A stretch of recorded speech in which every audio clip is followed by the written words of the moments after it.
ఎట్టకేలకు పాకిస్తాన్తో జరిగినటువంటి ఈ హై వోల్టేజ్ మ్యాచ్లో అయితే భారత్ అయితే విజయ పతాకం ఎగురవేసిందని చెప్పాలి.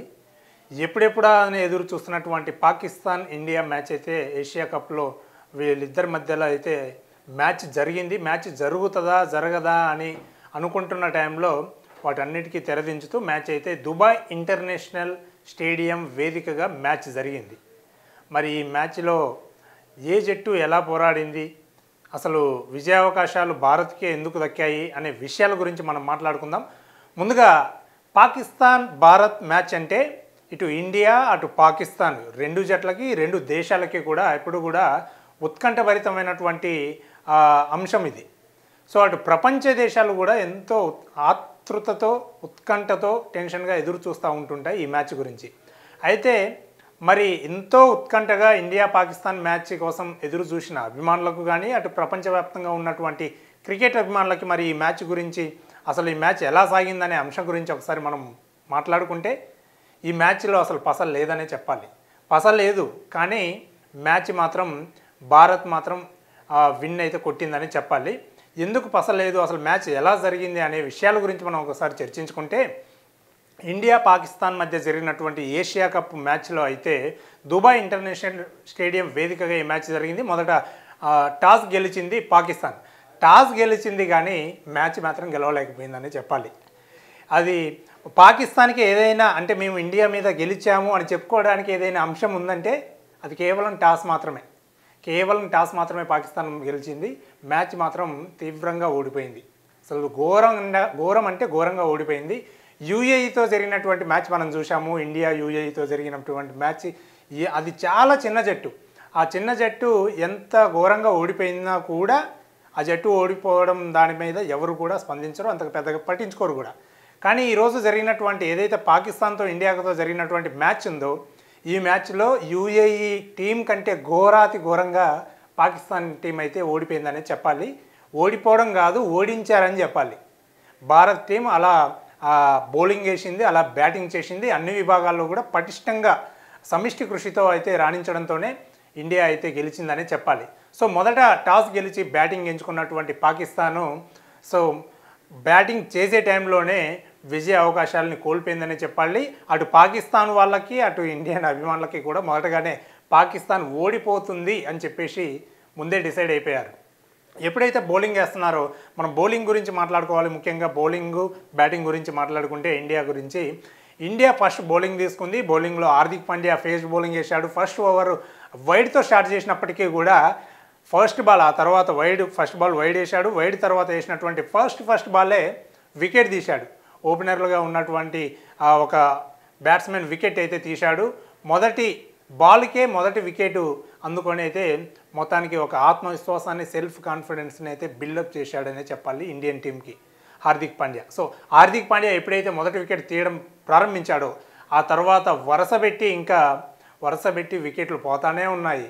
అసలు ఒకానొక దశలో అయితే పాకిస్తాన్ టీం 100 అయినా స్కోర్ చేస్తుందా అని చెప్పేసి సందేహాలు నెలకొన్నాయి. కానీ చివరిలో వచ్చినటువంటి అఫ్రీది 33 పరుగులతో, అంటే దాదాపు అతను అప్పటి వరకు ఓవరాల్గా టీంలో కొట్టినటువంటి సిక్స్ల సంఖ్యతో చూసుకుంటే చివరిలో వచ్చినటువంటి అఫ్రీద్ బ్యాట్స్మెన్ కొట్టినటువంటి సిక్స్ల సంఖ్య 4 అని చెప్పాలి. సో అతను కొంచెం బ్యాట్ జులిపించడంతో చివరిగా కొంచెం స్కోరు ఒక 127 స్కోర్ 20 ఓవర్లకి 9 వికెట్ల నష్టానికి పాకిస్తాన్ 127 పరుగులు చేయడంతో 128 పరుగుల్ని భారత్ ముందు టార్గెట్గా ఉంచిందని చెప్పాలి. సో మొదట పాండ్యా వికెట్ తీశాడు. ఆ తర్వాత వచ్చినటువంటి ఇక స్పిన్నర్లు అయితే దుబాయ్ స్టేడియంలో అసలు విచ్చలవిడిగా పాకిస్తాన్ బ్యాట్స్మెన్స్ని ఆడుకున్నారనే చెప్పాలి.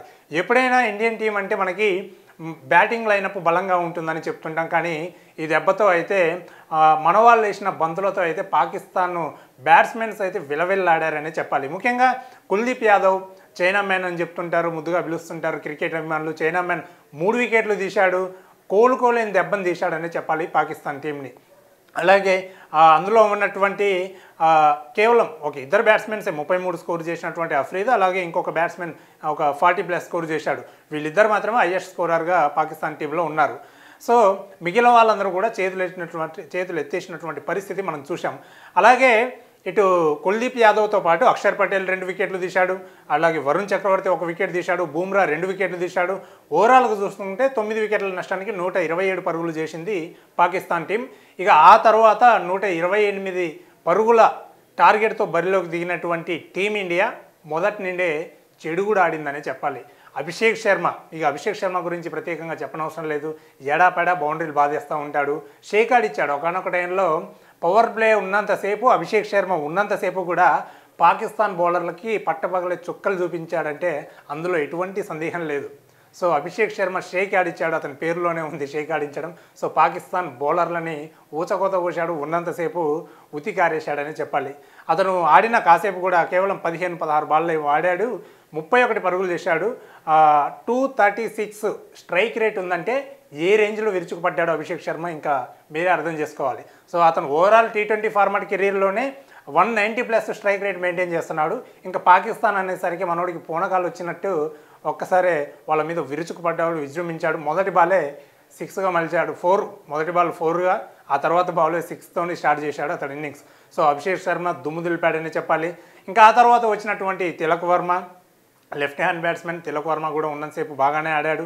ఆ తర్వాత సూర్యకుమార్ యాదవ్ క్రీజ్లోకి వచ్చి ఫస్ట్ టైం సూర్యకుమార్ యాదవ్ తన ఆటకి విభిన్నంగా ఫస్ట్ టైం అయితే ఆడాడని చెప్పాలి. ఎందుకంటే అతను కెప్టెన్గా వ్యవహరిస్తున్నాడు. పైగా 140 కోట్ల మంది ప్రజల ఇక్కడ పాకిస్తాన్ మీద ఆడొద్దు అని చెప్పేసి మొదటి నుంచి కూడా డిమాండ్ వినిపిస్తున్న తరుణంలో వీళ్ళందరి ఆకాంక్షను నెరవేర్చాలంటే కెప్టెన్ ఇన్నింగ్స్ ఆడాలి కాబట్టి చాలా నిలకడగా ఆడాడు. 360 డిగ్రీస్లో ఎడాపెడా షాట్లు ఆడేటటువంటి సూర్యకుమార్ యాదవ్ అతను చాలా నిలకడగా ఆడుతూ 47 పరుగులు చేశాడు. ఫస్ట్ టైము అంటే 20+ స్కోర్ లేదు అసలు పాకిస్తాన్ మీద సూర్యకుమార్ యాదవ్కి. అంటే ఫస్ట్ టైము సూర్యకుమార్ యాదవ్ 47 పరుగులు చేశాడు. చివరి బాల్ 6 కొట్టి 6తో అయితే విజయాన్ని అందించాడు జట్టుకి. అయితే సూర్యకుమార్ యాదవ్ 47 చేశాడు, 31 పరుగులు. ఇటు తిలక్ వర్మ 31 చేశాడు, అలాగే అభిషేక్ శర్మ 31 చేశాడు. ఓపెనర్గా వచ్చినటువంటి శోభన్ గిల్ బ్యాడ్ లక్ ఏంటంటే అతను స్టంప్ అవుట్ అయ్యాడు. సో ఆ తర్వాత వచ్చినటువంటి 3 వికెట్ల నష్టానికి 128 పరుగుల్ని అలవోకగా ఛేదించారు. కేవలం 15.5 ఓవర్లలోనే ఇండియా టీం అయితే ఛేదించింది, పాకిస్తాన్కి అయితే గిఫ్ట్ ఇచ్చింది ఓటమిని. సో ఇది ఓవరాల్గా చూసుకుంటే మ్యాచ్ పరిస్థితి. అంటే బౌలింగ్లో రాణించారు, ఇటు బ్యాటింగ్లో రాణించారు. సో అభిషేక్ శర్మ ఆడుకున్నాడు. ఆ తర్వాత Suryakumar Yadav as usual captain innings ఆడి సూర్యకుమార్ యాదవ్ బర్త్డే గిఫ్ట్ అయితే ఇటు ఇండియాకి అందించాడని చెప్పాలి. ఈరోజు మ్యాచ్ జరిగిన రోజు సూర్యకుమార్ యాదవ్ పుట్టినరోజు సెప్టెంబర్ 14th.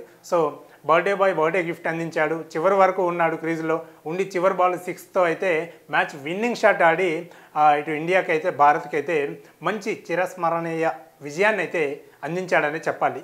సో ఇది ఓవరాల్గా అయితే మొదటి నుంచి మనం చూసుకుంటాం. ఇటు పహల్గామ్ దాడి అయితేనేమి, పహల్గామ్ దాడి నేపథ్యంలో డిమాండ్లు వినిపిస్తున్న నేపథ్యంలో అయితే మ్యాచ్ ఆడొద్దు అని ఫస్ట్ నుంచి అంటున్నారు.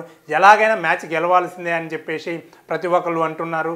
అవన్నీ కూడా మనం చూసాం సోషల్ మీడియాలో. Boycott India Pakistan match hashtag అయితే ట్రెండ్ చేశారు. సో అయినప్పటికీ కూడా ఎంతో ప్రెజర్ ఉంటుంది. ఎన్ని కోట్ల మంది ప్రజలు ఈ మ్యాచ్ కొంతమంది జరగాలని కోరుకుంటుంటే మరికొంతమంది వద్దు అని కోరుకుంటున్నారు. కాబట్టి ఇటువంటి టైంలో బరిలోకి దిగి గ్రౌండ్లో ఉండి ఆట ఆడడం అంటే అది ఎంతో ప్రెజర్ ఉంటుంది ఆటగాళ్ళకి.